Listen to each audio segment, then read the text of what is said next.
Hey, good morning, good afternoon, everyone. I would say good morning, but it's 10:55 p.m. and I'm at my office because I have no life. Anyway, getting right to it, today we're going to briefly talk about why you should and some quick steps to get you started on building your own personal brand.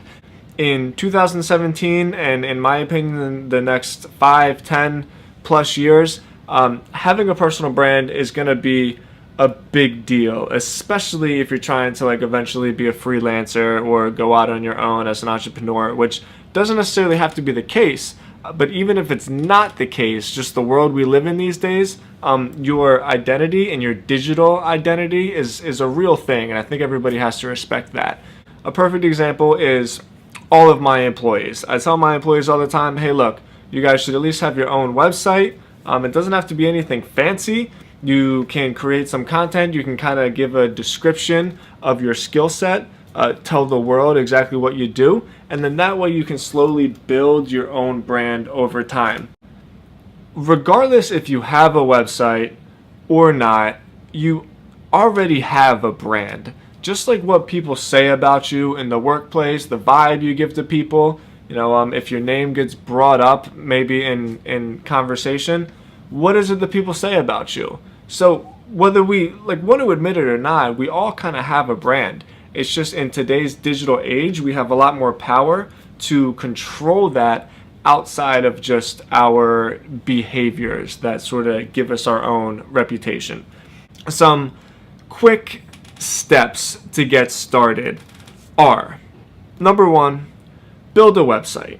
It doesn't have to be anything fancy. My website, timstodds.com, is a perfect example. There's not a whole lot to it. There's a couple static pages. There's a couple pages that explain the services that I provide, a lot of the things that I'm interested in, and then just a blog and some videos and some way for me to display my content and display my ideas. You can put up a simple blog and maybe write a blog article a week, every 2 weeks. Maybe you could use it to post videos or podcasts, or maybe you like to take pictures and you can publish pictures on your website. Whatever the case may be, having a digital presence is important because people are going to Google you. And a lot of people forget that. It's not that hard to find information on people.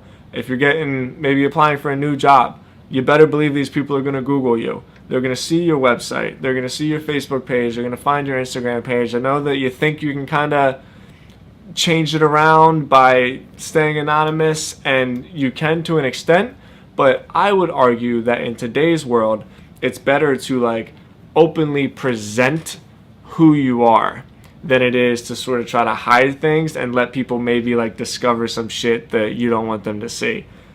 Having a personal brand is important. It's only going to get more important. And a little caveat of that is it doesn't have to necessarily turn into a business. You don't have to see yourself as an entrepreneur, although if you want to be, that's great as well. It's more just a digital representation of yourself, of your skill set, your ideas, and your digital identity. And in this day and age, I think that's super, super important. That's my spiel for tonight. Thank you so much for watching. Please subscribe. Please like the videos, leave a comment if you have any ideas. You guys always know you can reach out to me. Email address is right down here, tim@stodgy.com. Appreciate you guys so much. Talk to you next time. Peace.